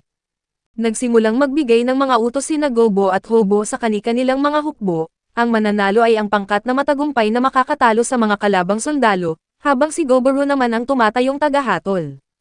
Gayunpaman, ni isang beses ay hindi man lang nanalo sina Gobukichi at Hubusato, at nagulat ang mga maharlika nang makitang nag-e-ensayo ang mga goblin, kaya nagsimula silang magtaka kung ano ang plano ng mga ito. Matapos makipaglaban ng pulang buhok laban sa mga kalansay, lumapit siya kay Goboro at humingi ng isang tunggalian. Pumayag si Goboro, ngunit bago simulan ang laban ay nag-iwan muna siya ng proteksyon sa kabalyero, at madaling natalo ni Goboro ang kabalyero, ngunit humanga siya sa tapang nito. Dahil dito, naging sabik si Gobukichi at nakiusap sa kabalyero na makipaglaban din sa kanya. Sa pagtatapos ng araw, sinabi ng kabalyero kay Goboro na ang rehiyon kung saan dati siyang nakatira ay puno ng mga demi-human. Dahil doon, mas masarap pa para sa kanya ang makipag-usap sa mga goblin kaysa makitungo sa mga maharlikang iyon. Sinabi rin niya na ang nabuo ni Goboro sa lugar na iyon ay talagang kamangha-mangha dahil naipon niya sa isang lugar ang mga demi-human at mga karaniwang tao. Pagkatapos noon, inamin ng kabalyero kay Goboro na pagod na siyang magsilbi sa kaharian, at humingi siya ng pahintulot na maglingkod sa ilalim ng kanyang pamumuno. Tinanggap ni Goboro ang kanyang kahilingan at inatasan siyang sanayin si Robelia, at sa ika-77 araw, binisita ni Goboro ang pinuno ng mga elf at inihabilin sa kanya ang mga maharlika. Ipinaliwanag niya na lubos na walang silbi sa kanya ang mga ito at wala nang ginawa kundi kumain lamang sa loob ng nayon, at sa pagtatapos ng kanilang pagpupulong, tinanong ni Goboro ang pinuno tungkol sa gamot na hinahanap ng mga tao. Sinabi ng pinuno na naibigay na niya sa kanya ang gamot na iyon noong una pa, kaya nagulat si Goboro dahil hindi niya alam na natanggap na pala niya iyon at wala siyang kaalam-alam tungkol dito, kaya hiniling niya sa pinuno na ipaliwanag ang mga katangian nito. Sinabi ng pinuno na ang gamot ay kayang magpagaling ng kahit anong sakit, at tinanong naman ni Goboro kung bakit ipinagkaloob sa kanya ang isang bagay na napakahalaga. Ipinaliwanag ng pinuno na ipinagbabawal ng batas ng mga elf ang ibigay ito sa mga tao. Ngunit walang nakasaad na bawal itong ibahagi sa ogre na nagligtas sa kanyang anak na babae. Uminom si Goboro ng gamot at nakakuha siya ng napakaraming bagong kakayahan, kabilang na ang mabilis na paghilom at ang pagkakaroon ng dugong pantawid-lason, at ang kakayahang ito ng kanyang dugo ay nagbibigay daan upang makapagpagaling ng kahit anong sakit o pinsala sa katawan. Upang makumpirma ang epekto nito, sinubukan niya ang kanyang dugo sa isa sa mga maharlika, at matagumpay na napagaling ng kanyang kakayahan ang bihag. Sa ika-81 araw, matapos maghanda si Goboro at ang kanyang mga kasamahan para sa kanyang ikatlong labanan, nalaman na ang kampo ng mga sundalong tao. Biglang lumipad sa hangin ang sibat ni Goboro at napatay ang isa sa mga sundalo mula sa layong 300 metro, at pagkatapos noon ay ginamit ni Goboro ang kakayahang Zanesh na lumikha ng napakaraming sibat. Dahil dito, natapos ang labanan sa loob lamang ng mas mababa sa 20 minuto. Sa ika-82 araw, binisita ni Goboro ang pinuno ng mga elf habang may kasamang ilang mga tao. Nagtatakang tumingin ang mga elf sa kanila, ngunit pumasok sila sa tanggapan ng pinuno at nagsimula ang talakayan. Hiling ng pinuno kay Goboro na payagan ang mga mandirigmang elf na makabahagi sa susunod na labanan, at pagkatapos noon ay ipinagpatuloy ng dalawa ang pag-uusap tungkol sa kanyang estratehiya. Habang pabalik sa nayon, kinausap ni Goboro ang babaeng kabalyero mula sa kaharian. Sinabi nito na ang kanyang katapatan ay kay Goboro na ngayon nakalaan, ngunit nakiusap siyang ibigay ang gamot ng mga elf sa prinsesa. Pinag-isipan ito ni Goboro at naisip na ang pagkakautang ng loob ng kaharian sa kanya ay magiging kapaki-pakinabang, at maaari pa itong magbigay sa kanya ng suporta kapag nagkaroon ng kagipitan. Gayunpaman, may isang malaking problema, may 5 dakilang Diyos na umiiral sa mundong ito. Ang kanilang mga pagpapala ay napakalakas, at sila ang madalas na dahilan ng maraming hidwaan sa relihiyon. Taglay ni Goboro ang pagpapala ng Diyos ng pagwawakas at pinagmulan, kaya ang pagbibigay ng gamot ay maaaring magdulot ng seryosong problema sa hinaharap. Natahimik muna si Goboro ng ilang sandali bago sinabi sa kabalyero na pag-isipan niya ito at posibleng pumayag sa kanyang kahilingan. Sa ika-83 araw, nagsimula ang pag-atake bago pa man sumikat ang araw. Binubuo ng 2,000 sundalo ang hukbo ng mga tao, samantalang si Goboro naman ay namumuno sa 650 manlalaban, kabilang ang 500 mga elf na sumapi sa kanyang puwersa. Dahil sa napakalaking lamang sa dami, malaki ang posibilidad na matalo sila kung sumugod ng walang maayos na plano. Sa pagkakataong iyon, bumalik ang isa sa mga kopya ni Goboro dala ang mahahalagang impormasyon, at dahil dito ay nabatid niyang kasama ng hukbo ng mga tao ang Lord Order. Ipinaliwanag ng mga kabalyerong kasama ni Goboro na ang Lord Order ay isang samahan ng mga dakilang mandirigma at itinuturing na isang napakalakas na puwersang militar. Naging sabik si Goboro nang marinig ito, at nagsimulang magplano na kainin sila upang makuha ang kanilang mga kakayahan. Pagkatapos nyon, ipinatawag niya ang mga kalansay na kanyang binago noong nakaraan, at ginawa niya ang mga ito na imyon sa liwanag ng araw. Pagkatapos ay nagbigay siya ng mga utos sa natitirang grupo, at sinabi sa kanyang kasamahan na patungo siya sa gitna ng hukbo kasama ang lahat ng mga kalansay. Nagsimula ang labanan, at ang bawat sundalo ay naging abala sa pakikipaglaban sa mga kalansay. Nang sumikat ang araw, inasahan ng mga sundalo na maglalaho ang mga kalansay, ngunit walang nangyari, at ginamit ni Goboro ang kanyang mga kopya at ginawa silang parang mga slime. Pagkatapos ay itinakip niya ang mga ito sa mga kalansay bilang depensa upang protektahan sila mula sa liwanag ng araw. Sumulong si Goboro sa gitna ng hukbo habang pinapaslang ang mga sundalo gamit ang isang kakaibang pamamaraan bago huminto upang kainin ang ilan sa kanila. Sa pagkakataong iyon, inatake siya ng isang kasapi ng Lord Order na nagngangalang Filipo, at nagsimulang magsalita si Filipo nang walang hinto sa isang mayabang na paraan. Bigla na lamang naging mata ng isang insekto ang isa sa kanyang mga mata, at napagtanto ni Goboro na ang matang iyon ay kumakatawan sa isang basbas mula sa Diyos ng mga demonyong insekto. Tinanong ni Filipo si Goboro kung anong basbas ang taglay nito, ngunit tumangging sumagot si Goboro, kaya nagpatuloy si Filipo sa pagpapakita ng nakakairitang pag-uugali. Pagkatapos ay naglabas siya ng isang kakaibang bagay at itinapon ito sa mga bangkay, dahilan upang magsimulang gumalaw ang mga ito.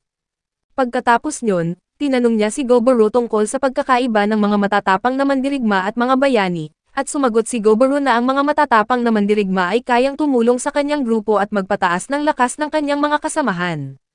Ang isang bayani naman ay mas malakas bilang individual kumpara sa isang matapang na mandirigma, ngunit hindi kayang mamuno sa isang koponan o magpataas ng kapangyarihan nito. Bigla na lamang nagbago ang mga bangkay ng tao at naging mga dambuhalang insekto. Naniwala si Filipo na siya na ang panalo at nagsimulang tumawa, ngunit tumayo si Goboro at pinaslang ang kanyang mga insekto. Bagaman nawasak ay mabilis ding nag-regenerate ang mga insekto, at nagsimula silang kontrolin ng direkta ni Filipo, na nagpapalakas sa kanila ng husto at nagbigay sa kanila ng kakayahang tamaan si Goboro. Iwinagayway niya ang kanyang mga kamay sa isang kakaibang paraan, na nagpalabas ng isang napakalaking insekto mula sa ilalim ng lupa, inatake nito si Goboro at nagsimulang atakihin. Kasabay noon, pumasok ang lason sa katawan ni Goboro na nagdulot ng kanyang pagkaparalisa. Sa paniniwalang talo na si Goboro, lumayo si Filipo kasama ang dambuhalang insekto at nagsimulang isipin ang kanyang kasunod na hakbang. Biglang nawala si Goboro sa kanyang paningin bago muling lumitaw sa kanyang likuran upang subukang patamaan siya, ngunit nagawa itong ilagan ni Filipo habang nagtataka kung paano nakaligtas si Goboro sa lason. Ipinakilala ni Filipo ang kanyang sarili, at sinabi kay Goboro na siya ang ikapitong pinakamalakas sa buong bansa. Sinubukan niyang magpatuloy sa pagsasalita at ipaliwanag kung anong antas ang nararapat para kay Goboro, ngunit hindi niya natapos ang kanyang pangungusap dahil pinatamaan siya ni Goboro ng isang kidlat. Nagpatuloy ang pag-atake ni Goboro at halos tamaan na ang ulo ni Filipo, ngunit may kakaibang bagay na lumabas mula sa damit ni Filipo na nagprotekta sa kanya. Pagkatapos noon, nagbago ang anyo ni Filipo tungo sa isang parang insektong anyo na nagpadagdag ng husto sa kanyang bilis at lakas. Sumugod siya kay Goboro, ngunit napigilan ni Goboro ang kanyang patama bago ito ginawaran ng isang napakalakas na pukpok sa ulo na sinundan pa ng isa pang pag-atake ng kidlat. Nailagan ito ni Filipo at sa labis na pagkagulat sa lakas ni Goboro, tinanong niya kung paano ito naging napakalakas kahit hindi pa nagkakaroon ng isang tunay na kapangyarihan. Tinanong ni Goboro kung ano ang kahulugang iyon, ngunit tumangging magpaliwanag si Filipo, at ginamit noon ni Goboro ang kanyang baluti upang bumuo ng dalawang pakpak. Lumipad siya sa likuran ni Filippo at matagumpay itong binagsak sa lupa, at sa ibang dako naman, nag-alala si Gubumi para kay Goboro at nagsimulang hanapin siya. Pagbalik kay Filippo, sinabi nito kay Goboro na naging nakakalibang ang labanan at kailangan na niyang umalis, pagkatapos ay lumabas siya sa kanyang insektong anyo sa isang nakakatuwang paraan. Sinubukan siyang habulin ni Goboro, ngunit humarang ang insekto sa kanyang daan na nagbigay ng pagkakataon kay Filippo upang makatakas. Dumating si Gubumi at tiningnan kung maayos lang ang kalagayan ni Goboro, at sa kaparehong pagkakataon, tiningnan ni Goboro ang nangyari sa kopya na ipinadala niya ng malalim sa kagubatan matapos itong bigyan ng ilang kakayahang magtago. Biglang lumitaw ang kopya sa likuran ng komandante ng hukbo, at ibinulong na siya ang hinaharap na hari ng bansa at ang komandante ng pangkalahatang militar ng kaharian. Ipinarating din ito sa kanya na ayaw nilang magpatuloy pa ang digmaang ito, at tinanong ng komandante kung sino siya, ngunit sinabihan muna siya ni Goboro na suriin ang kanyang sariling kasuotan. Inilabas ni Goboro ang gamot ng prinsesa, iniwan ito sa kanya at umalis. Lubos na natakot ang komandante kaya inutusan niya ang kanyang mga sundalo na magpadala ng mensahero upang ibalita sa lahat na nakuha na nila ang gamot. Ipinaliwanag ni Goboro sa kabilang banda na iyon ang tamang desisyon dahil hindi niya pwedeng patayin ang prinsipe na iyon, sapagkat kung ginawa niya iyon ay maglulunsad ang kaharian ng isang matinding pakikidigma laban sa mga elf. Pagkatapos ay nakatagpo ni Goboro ang isang grupo ng mga natitirang sundalo na labis na natakot nang makita siya, subalit ipinaalam niya sa kanila na tapos na ang labanan at maaari na silang umuwi sa kanilang tahanan. May ilang sundalo rin ni Goboro ang nasawi sa laban, kaya nagdaos siya ng isang simpleng libing para sa kanila at sinunog ang kanilang mga katawan, upang maiwasang bumangon muli bilang mga zombie kung pababayaan ang mga bangkay. Sa ika-84 na araw, sinimulan ng gamutin ang mga sugatan sa tulong ng pari na kasama nila sa paglalakbay na nag-evolve bilang isang half-Saint Lord, at nagkaroon din ito ng kakayahan na kayang tumanggap ng higit sa 20 atake mula kay Goboro.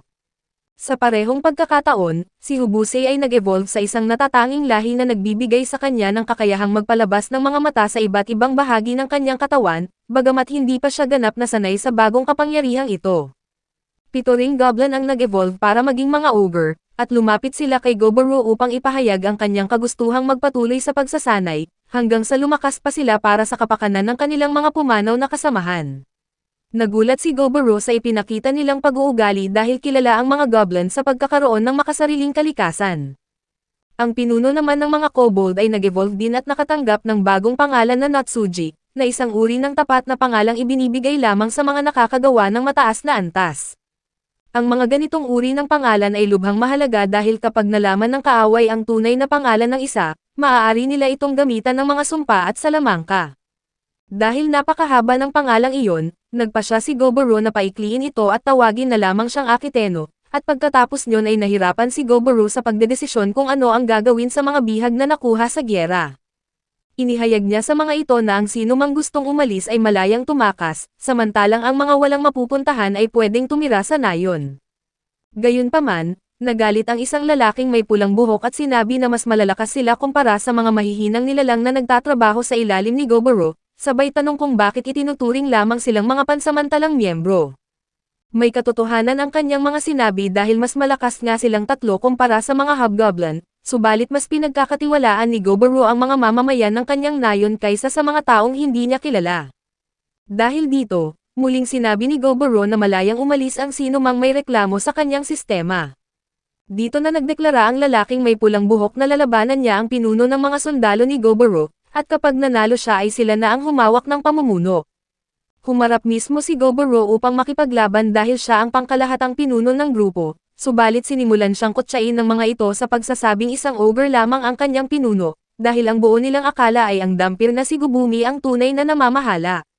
Labis na nagalit si Gubumi sa narinig ngunit pinapakalma lamang siya ni Goboro. Nang magsimula ang labanan, gumamit ng mga orb ang kanyang mga kalaban dahil kabilang ang mga ito sa Lord class, ngunit sa kabila nito ay natalo silang lahat ni Goboro sa pamamagitan lamang ng isang patama. Ipinagpatuloy ni Goboro ang pakikipaglaban sa mga natitirang bihag hanggang sa lumabas ang isang napakalaking lalaki na mukhang gorilla. Nagawa nitong patamaan si Goboro at naisip na nanalo na siya, ngunit muling tumayo si Goboro at pinatumba ito hanggang sa isang half-dampir na lamang ang natira. Hinahanap ito ni Goboro at nakitang nakaupo ito sa tabi ni Gubumi habang nakikipaglandian sa kanya, at sa matinding galit ay nilapitan ito ni Goboro at agad na sinuntok. Pagkatapos ng gulo, may ilang miyembro ng mga natatanging lahi ang natira na hindi nagtangkang patayin siya, sa halip ay nagpasalamat sila sa pagligtas sa kanila at sa paggamot sa kanyang mga sugat. Natuwa si Goboro na sa wakas ay nakatagpo rin siya ng mga makatwirang kausap, at nagdesisyong bigyan sila ng espesyal na pagtrato.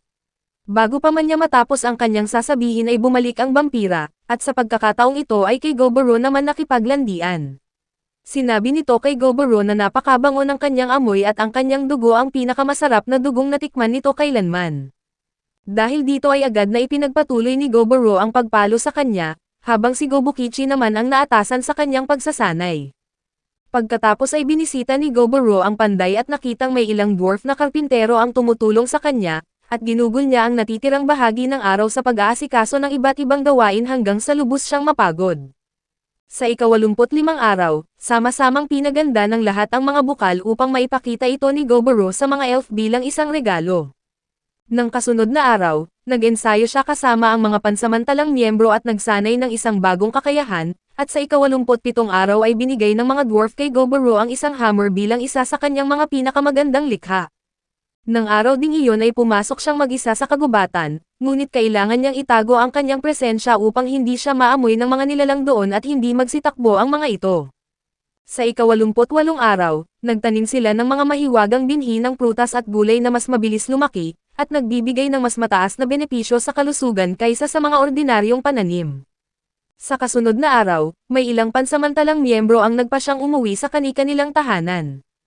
Pinalaya na rin ang mga nabihag na maharlika, ngunit ginamit ni Gubumi ang kanyang mga evil eye upang kontrolin ang mga ito, na nagbigay sa grupo ng ilang espiya sa loob ng kaharian.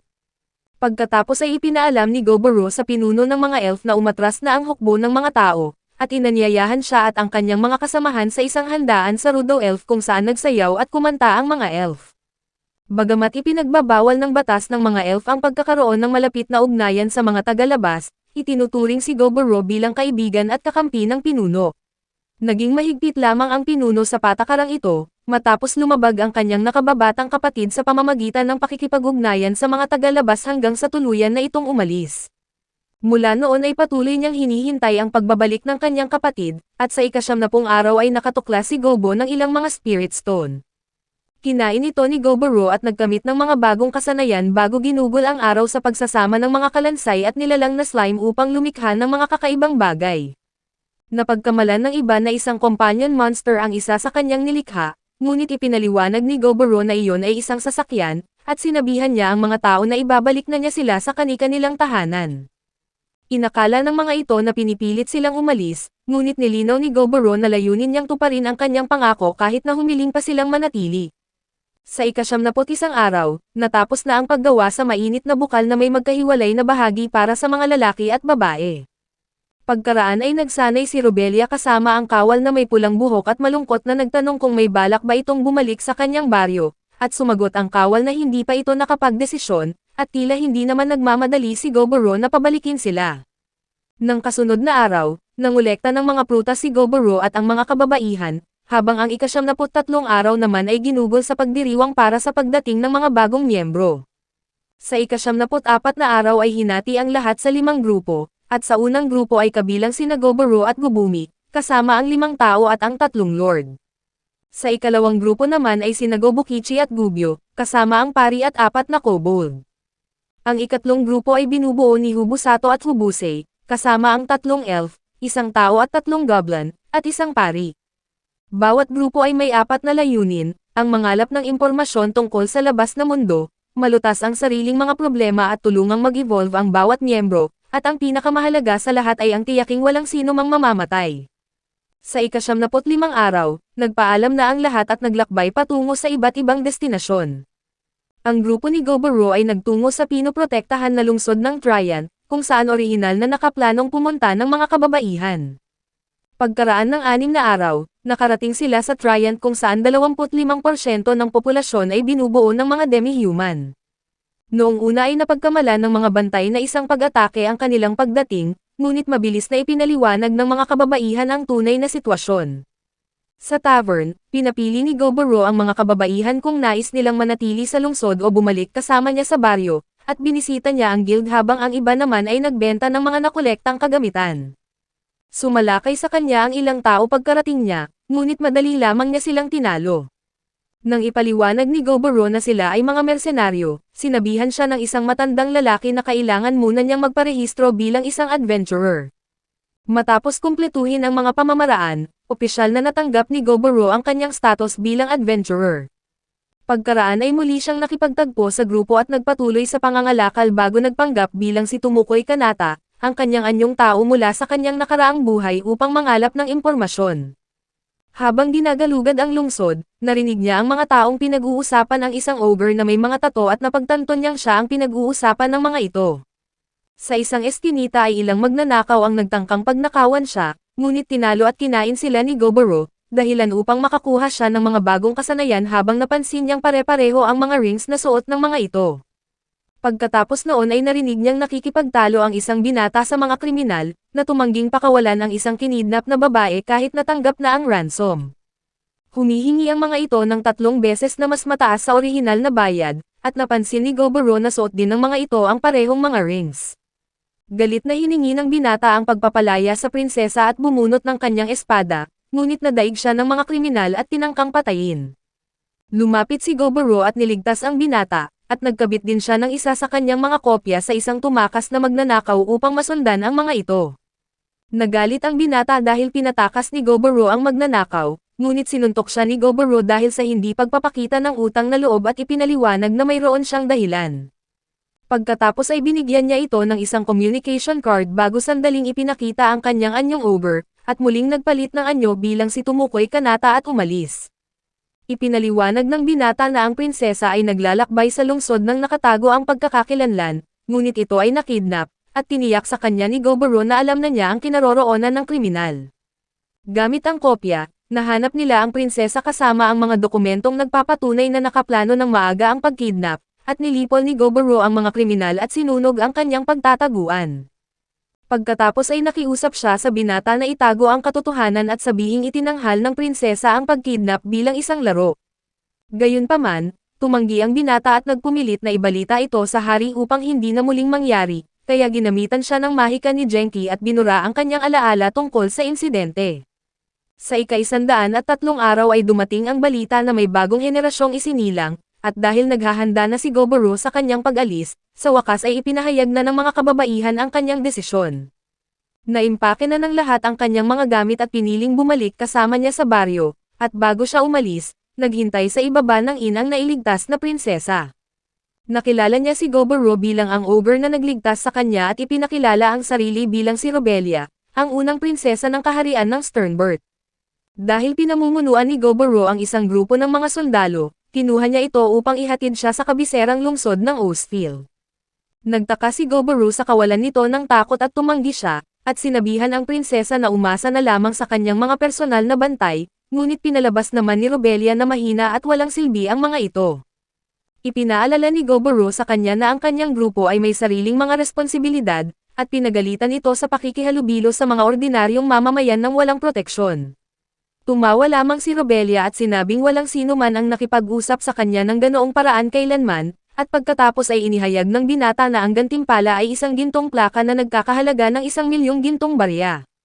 Agad na pinagpilitan ng mga babae kay Goboro na tanggapin ang alok, dahil gusto rin naman niyang pumunta sa kabisera, kaya napilitan siyang pumayag at ipinagpaliban ang pag-uwi, kahit pakiramdam niya ay isa itong maling desisyon.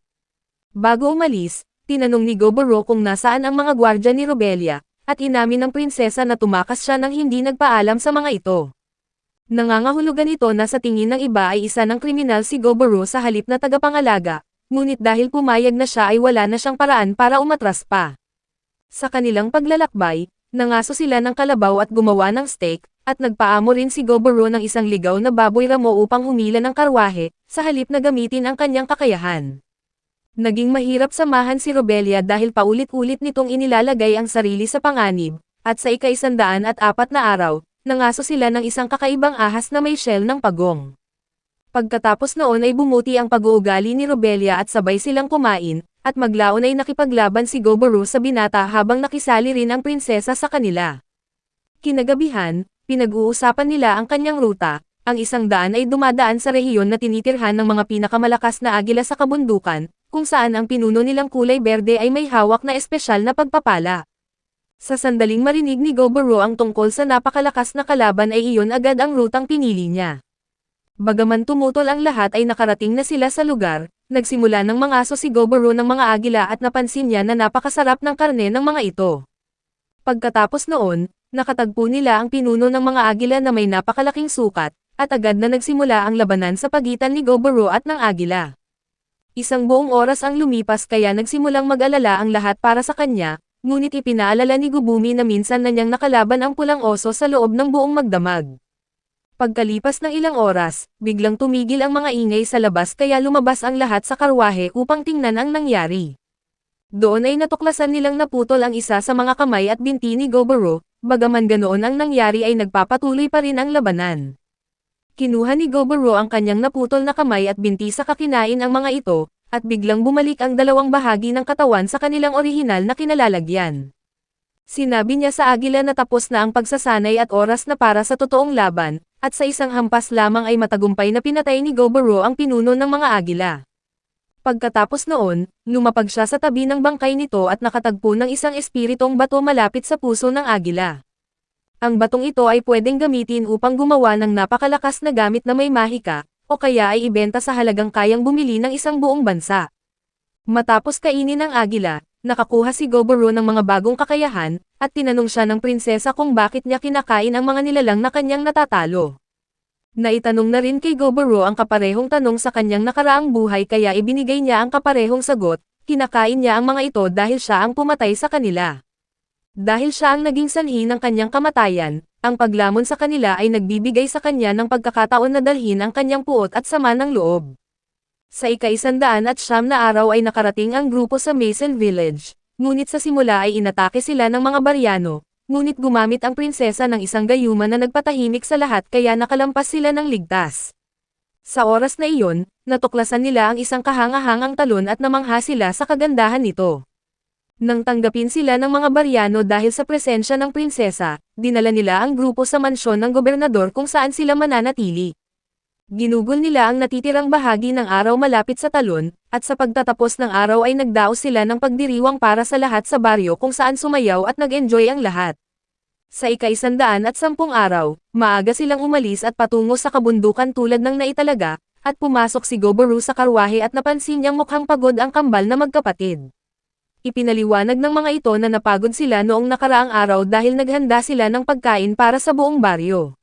Dahil doon, sinabi ni Goboro na siya na muna ang bahala sa pagluluto para sa araw na iyon at pinagpahinga sila. Sa ika-111 araw, natuklasan ng lahat na buntis ang kambal sa mga anak ni Goboro, at tinawagan ni Goboro si Gubuji at ipinaliwanag ang nangyari bago itanong kung dapat ba silang bumalik sa baryo. Gayunpaman, sinabi ni Gubuji na hindi na sila makakaabot sa oras, at ipinaliwanag din niya na ang mga anak ng ogre ay sumisipsip ng nutrisyon mula sa kanyang mga ina at napakabilis lumaki. Hindi kakayanin ng katawan ng tao ang prosesong iyon, at maaari pang ang simulan ng mga ina na kainin ang sarili nilang katawan dahil sa labis na pagkagutom. Mabilis na naghanap si Goboro ng angkop na lugar kung saan sila pwedeng manganak, at sa oras na iyon, napansin ng siyentipiko na naging napakaliit ng mga kamay ng kambal. Sinabi ni Gubumi sa lahat na kailangan nila ng pagkaing may napakalaking halaga ng nutrisyon at enerhiya, kaya agad na pinutol ni Goboro ang kanyang sariling kamay at pinakain ito sa magkapatid. Noong una ay tumanggi ang mga ito, ngunit pinilit niya silang kainin iyon upang iligtas ang kanyang mga buhay. Pagkalipas ng ilang oras, nakakita sila ng isang kuweba na angkop para sa pagsilang. Gayunpaman ay may ilang oso na nakatira sa loob kaya mabilis silang pinaslang ng grupo, at gumawa si Goboro ng 2 higaan gamit ang kanyang mga clone. Lalo pang lumaki ang mga tiyan ng kambal sa huling pagkakataon hanggang sa magmukhang sumabog na ang mga ito, kaya binigyan sila ni Goboro ng gamot sa sakit at naglabas ng kutsilyo, at nagsimulang magsagawa ng operasyon sa kanila. Ang panganay ay nanganak ng isang babae, habang ang bunso naman ay nanganak ng isang lalaki. Nang matapos ang mga operasyon, ipinakitang nakatayo ng mag-isa si Goboro habang nanginginig ang kanyang mga kamay, nakaramdam siya ng napakalaking kaligayahan dahil natapos ang lahat ng ligtas at walang panganib. Sinabi ni Gubuji kay Goboro na ang dalawa nitong anak ay kalahating ogre at ang mundong ito ay karaniwang galit sa sinumang naiiba, lalo na dahil pa isa-isa lang ang sungay ng bawat bata. Ipinaliwanag naman ni Goboro na ang tsansa na makapanganak ng isang batang may halong dugo ay isa lamang sa bawat 1,000,000, at sa karamihan ng pagkakataon ay ganap na namamana ng bata ang lahi ng ama.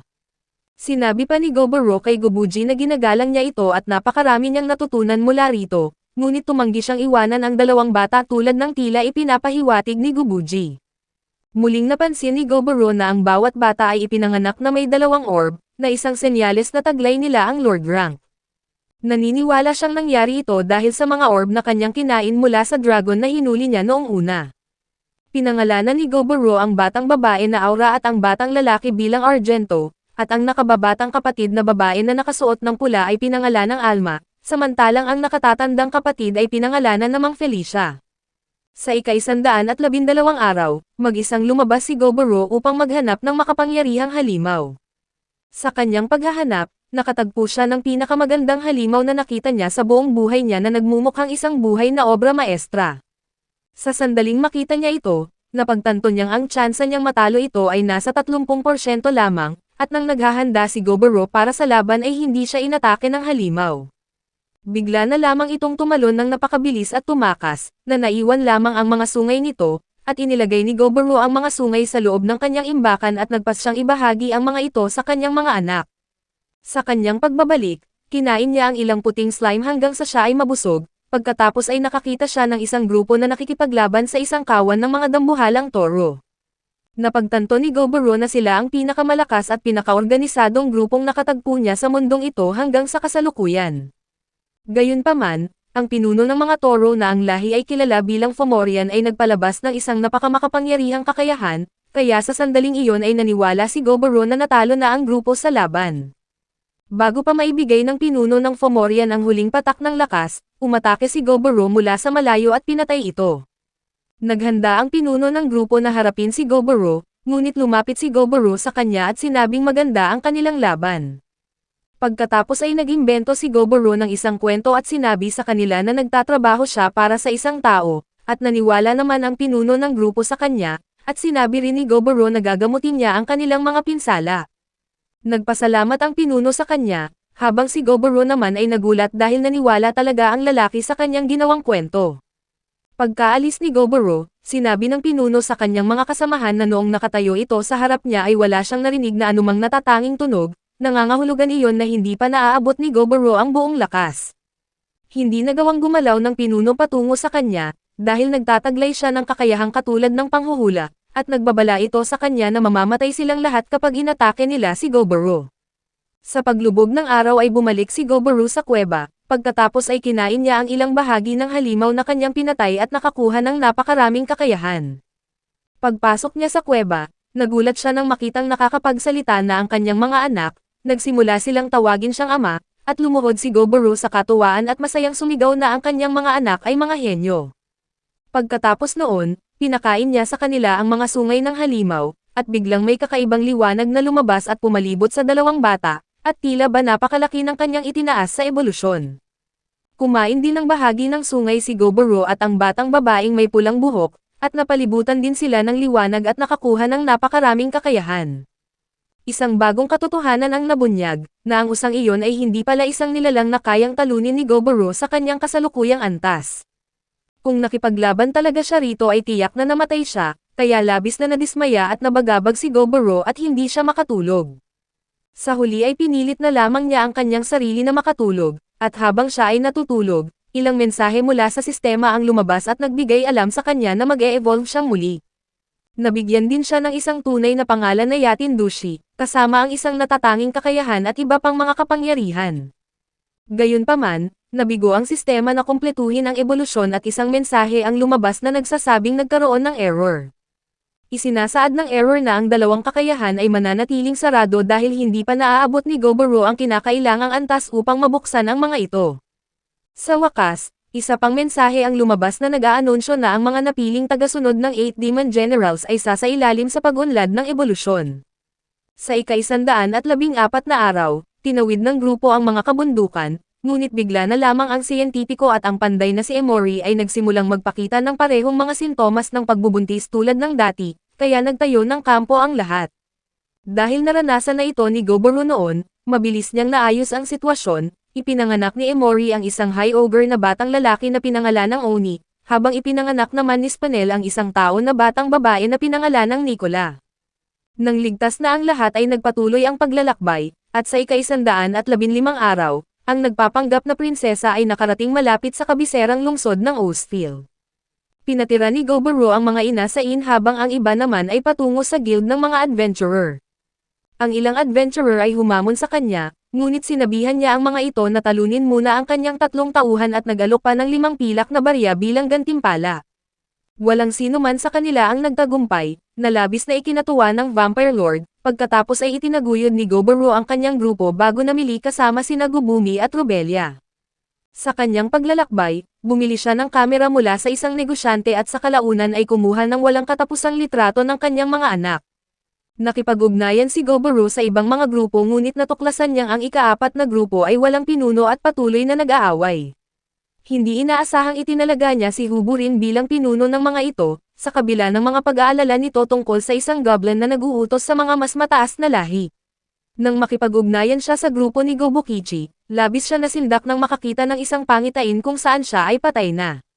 Sa ika-116 na araw, napakiusapan ni Goboro ang prinsesa na magkaroon ng 2 araw na paglihis patungo sa lungsod ng Griffiths dahil sa kanyang pag-aalala sa grupo ni Gobukichi, at agad namang pumayag ang prinsesa.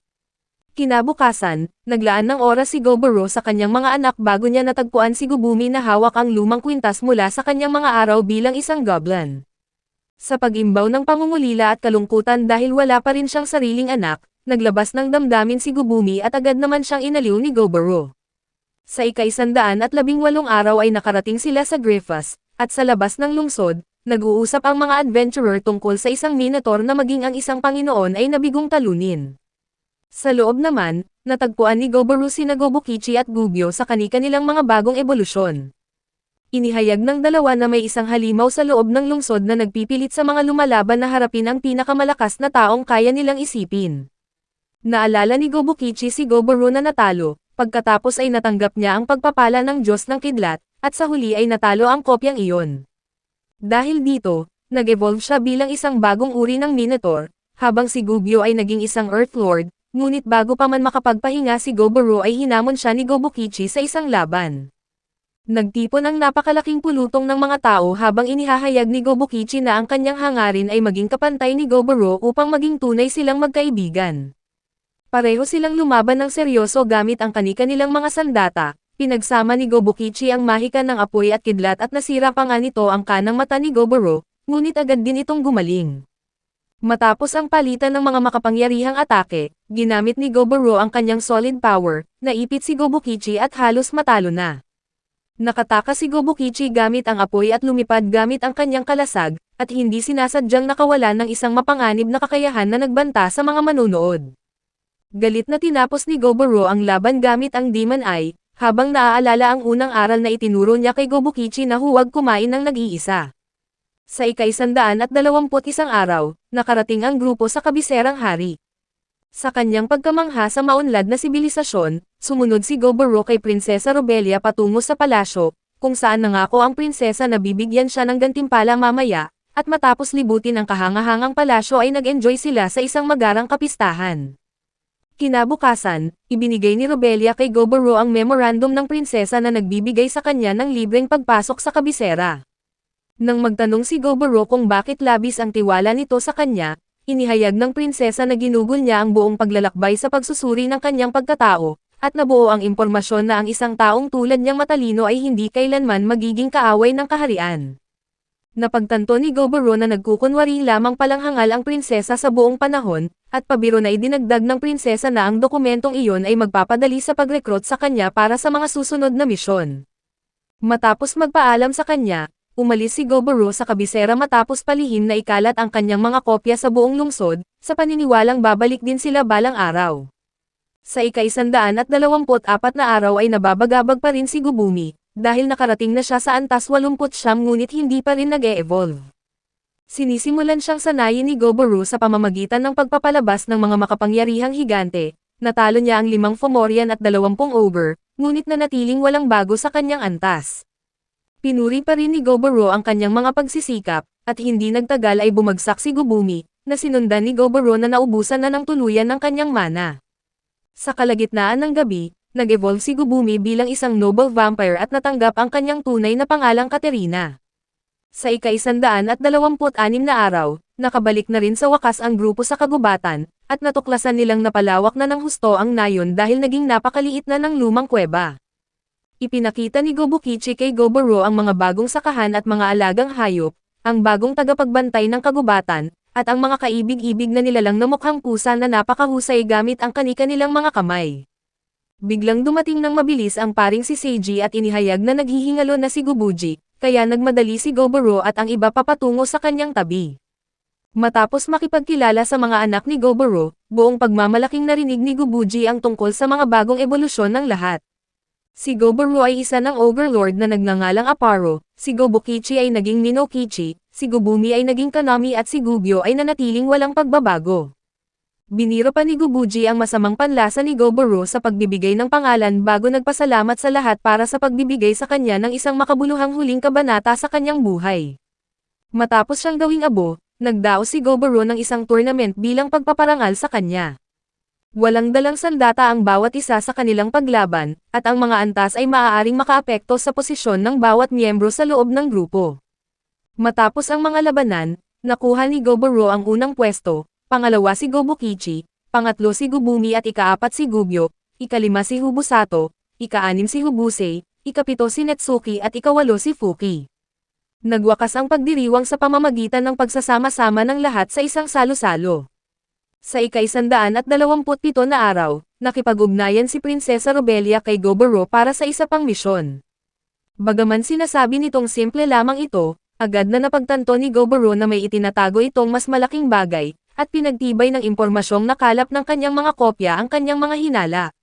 Hawak na ngayon ang pamumuno sa 400 na miyembro, tinanggap ni Goboro ang kahilingan at hiningi ang mga detalye. Sa huli, nagpalit ang lahat sa magkakaparehong uniforme habang inihahayag ni Goboro na magmamarcha silang muli patungo sa kabiserang hari.